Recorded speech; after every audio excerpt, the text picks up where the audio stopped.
정용택 목사의 지혜 이야기입니다. 우리가 이 세상을 살아갈 때 내가 지혜로우면 얼마나 좋겠습니까?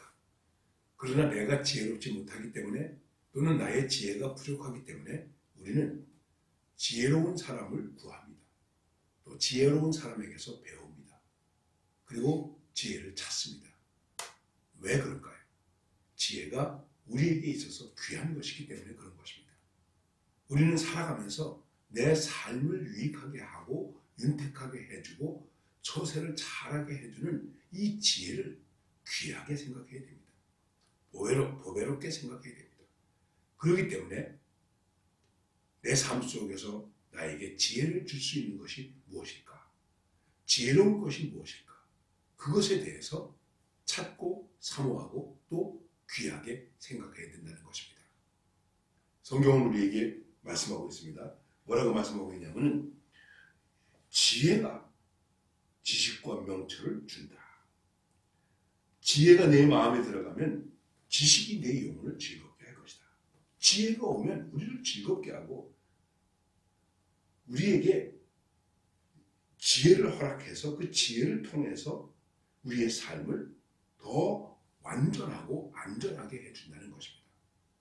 그래서 지혜는 귀한 것이다. 지혜는 소중한 것이다. 그런 생각을 우리들이 가지고 있어야 되는 것입니다. 그런 의미에서 성경을 귀하게 생각해야 됩니다. 그리고 성경을 가르치는 분들을 귀하게 생각해야 됩니다. 여러분 삼국지를 읽어보시면 다 잘 아시지 않습니까?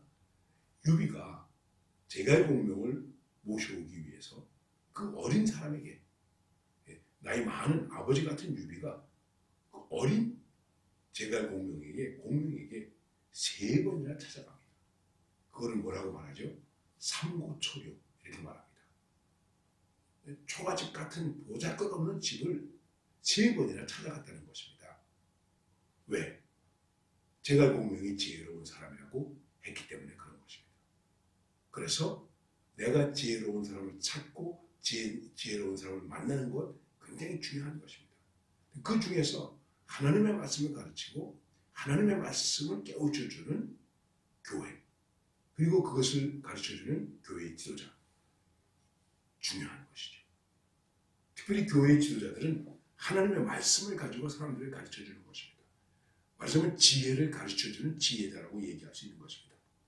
저도 목사이지만 과연 내가 그만한 지혜를 가지고 있었을까 생각을 해보면 좀 후회되는 부분도 있습니다. 우리가 사람이기 때문에 부족한 게 많이 있습니다. 그러나 그럼에도 불구하고 우리에게 지혜를 가르쳐주는 분이 있는데 우리는 지혜를 소중하게 생각하는 것만큼 지혜를 가르쳐주는 분도 굉장히 소중하게 생각해야 됩니다. 삼국지 이야기를 다시 한번 해볼까요?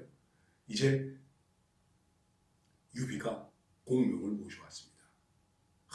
그런데 얼마나 유비가 그 공명을 깍듯하게 받드는지, 그리고 동생들에게 관우와 또 장비에게 이분 말 잘 들어라. 이분이 지혜로우신 분이다. 이분 말을 잘 들어라. 그랬더니 장비는 처음에 우습게 생각했습니다. 그냥 좀 세상과는 말한다면 아니 이거 뭐 애송이 같은 거 데려와가지고 아이고 형이 굽신굽신하고 참 못 봐주겠네. 그러나 나중에 보니까 공명의 말대로 해서 승리하지 않습니까? 그렇습니다. 과연 지혜가 나의 삶을 승리케 하는가? 어떤 지혜가 나를 승리케 하는가? 하나님의 말씀이 나를 승리케 하는 지혜가 되는가?